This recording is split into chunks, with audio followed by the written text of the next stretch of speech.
आजकल युवाओं में हार्ट अटैक बहुत तेजी से बढ़ रहे हैं। यानी कि अब कोई एज का लिमिट ही नहीं रहा। पहले क्या होता था 50 के एबव हो जाते थे, तब लोगों का ब्लड प्रेशर चेक होता था कि भाई हो सकता है इनको ब्लड प्रेशर की बीमारी हो, यानी कि हो सकता है इनका बीपी हाई हो। लेकिन आजकल के ज़माने में आप 20 के हैं तब भी आपका बीपी चेक होगा, आप 18 के हैं तब भी आपका बीपी चेक होगा, आप 30 के हैं तब भी आपका बीपी चेक होगा।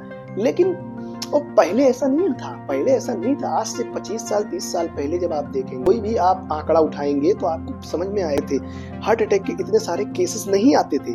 लेकिन आजकल हार्ट अटैक के इतने सारे केसेस बढ़ते चले जा रहे हैं, जिसकी वजह से हार्ट की बीमारी की आशंका आप किसी भी एज के ग्रुप में लगा सकते हैं। लेकिन फिर भी ऐसा मानकर चला जाता है कि अगर आप 30 के एज के ऊपर हैं तो आपको हार्ट से रिलेटेड डिजीज होने के चांसेस ज्यादा हैं। फिर भी अभी भी ऐसा है कि अगर आप 30 के एबव हो, पहले ये रेंज जो है 50 के एबव था, आज से 25 से 30 साल पहले। लेकिन बिकॉज ऑफ द लाइफस्टाइल की वजह से ये सारा सिनेरियो बिल्कुल से ही चेंज हो गया है।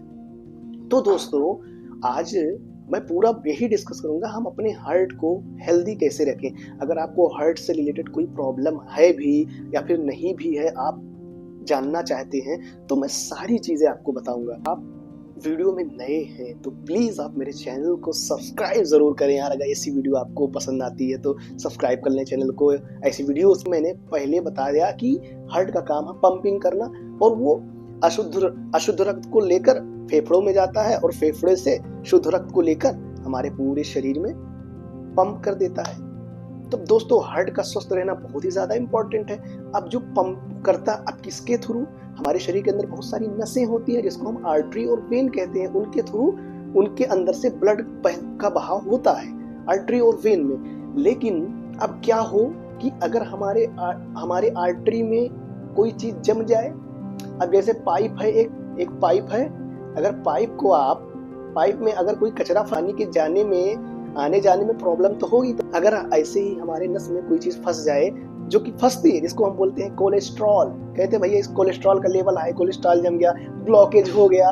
तो ब्लॉकेज वही है, पाइप से आप कंपेयर करिए, पाइप में पानी जा रहा है, अगर पाइप में कोई चीज फंस गया है तो पानी वो उस मात्रा में नहीं जाएगा जिस मात्रा में जाना चाहिए। तो क्या होगा? अब वही समझिए, ब्लड उस मात्रा में हमारे बॉडी में नहीं जा रहा है, हमारे सेल के पास नहीं जा रहा है जिस मात्रा में पहुंचना चाहिए। तो अब क्या होगा? अब हमें क्या होगा? ऑक्सीजन की कमी, क्योंकि ब्लड में ही तो ऑक्सीजन होता है। अब ऑक्सीजन की कमी होगी, जिसकी वजह से हमारा क्या होगा?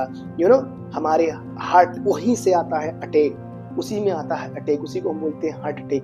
तो हार्ट अटैक का मतलब ये नहीं कि हार्ट में ही अटैक आ सकता है, आपका एक पार्टिकुलर पार्ट, बॉडी का कोई एक पार्टिकुलर पार्ट में भी अटैक आता है। तो जो वहां की सेल है, वहां पे ऑक्सीजन की कमी हुई तो वहां की सेल काम करना बंद कर देंगी। कोई ऑर्गन में हो सकता है, कोई ऑर्गन काम करना बंद कर दे। तो हार्ट के अलावा भी बहुत सारे हमारे ऑर्गन्स में या फिर किसी भी सेल में, किसी भी टिश्यू में अटैक, छोटा अटैक भी आता है। लोग बोलते हैं ना भैया इनका पहला अटैक है इसलिए बच गए, अब की बार आएगा तो नहीं बचेंगे। तो वो वही होता है। उसमें क्या होता है, कोई एक पार्टिकुलर टिश्यू डैमेज हो जाता है। जब एक पार्टिकुलर टिश्यू डैमेज हो गया तो इससे क्या हुआ, हमारी बॉडी की मैकेनिज्म ऐसी होती है जो अपनी बॉडी को हार्ट में अटैक आने से बचा लेती है। हार्ट कुछ ऐसा पंपिंग करता है, कुछ ऐसे एक्शंस करता है जिसकी वजह से अपने आप को वो बचा लेता है। हार्ट को लोग दिखाते हैं, डॉक्टर बहुत अच्छे से मॉनिटर करता है। उसके बाद डॉक्टर बोलता है कि भाई आप ये चीज मत खाओ, ये चीज मत खाओ, ये दवाई खाओ, ये करो, वो करो, एवरीथिंग। डॉक्टर का काम है, डॉक्टर आपको करता है। लेकिन क्या हो कि पहले से ही हम हार्ट अटैक की चांसेस ही ना होने दें। देखिए, जो चीज नेचुरल है या फिर जेनेटिक है उसको तो हम नहीं रोक सकते, लेकिन हम अपनी लाइफ स्टाइल से तो बहुत सारी चीजें रोक सकते हैं ना। आजकल क्या है, लाइफ स्टाइल की वजह से हार्ट के पेशेंट बहुत ज्यादा तेजी से बढ़ रहे हैं। तो लाइफ स्टाइल कैसी रखी जाए, मैं इसी टॉपिक पे बारे में बात करूंगा। अपनी लाइफ स्टाइल को ही हम चेंज, हार्ट अटैक से या फिर हार्ट से रिलेटेड जितनी सारी डिजीज होती हैं उनसे बच सकते हैं। तो अब लाइफ स्टाइल में आता है सबसे बड़ा खान पान। भाई खान पान सबसे ज्यादा महत्वपूर्ण है, खान पान, क्योंकि खान पान से ही ब्लॉकेज होता है। अब खान पान में आप हेल्दी फैट नहीं ले रहे हैं, आप सेचुरेटेड फैट या फिर ट्रांस फैट ले रहे हैं, तो वो फैट का मेटाबॉलिज्म नहीं होता। वो फैट का मेटाबॉलिज्म जमना उसको, तो वो क्या करेगा, हमारे भाई नसों में जम जाएगा, उसी से होता है कोलेस्ट्रॉल। तो हमें हेल्दी फैट लेना है, गुड कोलेस्ट्रॉल लेना है। तो गुड कोलेस्ट्रॉल जितनी सारी सब्जियों से रिलेटेड जितने सारे फ्रूट्स हैं उन सभी में गुड कोलेस्ट्रॉल होता है, और जितने सारे ड्राई फ्रूट्स हैं लाइक अखरोट में सबसे अच्छा गुड कोलेस्ट्रॉल होता है। और अब बैड कोलेस्ट्रॉल बोले तो किसमें होता है? बैड कोलेस्ट्रॉल जितनी सारी पैकेट से रिलेटेड चीजें हैं उसमें तो ट्रांस फैट होता है, सबसे गंदा कोलेस्ट्रॉल होता है। ट्रांस फैट सबसे गंदा कोलेस्ट्रॉल होता है, तो उसको तो बिल्कुल ही ना ले। और रेड मीट, जितने सारे रेड मीट, अगर आपको हार्ट से रिलेटेड कोई प्रॉब्लम तो आप तो बिल्कुल ना खाएं। और अगर आपको हार्ट से रिलेटेड प्रॉब्लम नहीं है तो आप खाएं, लेकिन एक अमाउंट में खाएं। और खाने के बाद जो है आप एक्सरसाइज, अब आपका काम आता है यहाँ पे एक्सरसाइज करना, कि आप अगर रेड मीट खा रहे हैं ना तो आपको एक्सरसाइज बहुत ज्यादा करना पड़ेगा। और एक्सरसाइज जब आप ज्यादा करेंगे तो उस रेड मीट का फायदा भी बहुत ज्यादा है, क्योंकि उसमें अमीनो एसिड बहुत ज्यादा होता है, अच्छी अमीनो एसिड बहुत ज्यादा होता है। जैसा कि मैंने पिछली वीडियो में, प्रोटीन वाले वीडियो में बताया था, लिंक दे दूंगा डिस्क्रिप्शन में, जाके देख लेना। तो ये है कि भाई अगर आप रेड मीट खा रहे हैं तो आपके अंदर चांसेस बढ़ेंगे। तो उसका सोल्यूशन यही है कि आप सुबह जल्दी उठकर मेहनत करें, एक्सरसाइज करें 1 घंटा, आधा घंटा। तो उससे क्या होगा, कोलेस्ट्रॉल जमने का कोई चांस ही नहीं होगा।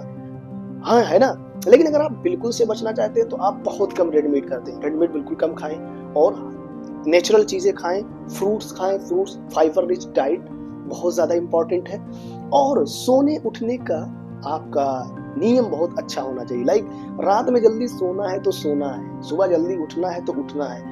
क्योंकि देखिए इस पे ज्यादा फोकस क्यों किया जाता है रात में जल्दी सोना, क्योंकि रात में जब हम जल्दी सोते हैं ना तो हमारे बहुत सारे बॉडी के फिजियोलॉजिकल एक्टिविटीज होते हैं जो कि रात में ही होते हैं, वो दिन में नहीं हो सकते। दिन में हम कहीं कैसे भी सोएं, कितना भी सोएं, तो इसीलिए हम रात में नहीं सोते हैं। तो बोलते हैं भाई नींद पूरी नहीं हुई। इसीलिए तो हम रात में सोएं, कोशिश करें 10 बजे 11 बजे तक सो जाएं और सुबह जल्दी उठें 6-7 बजे।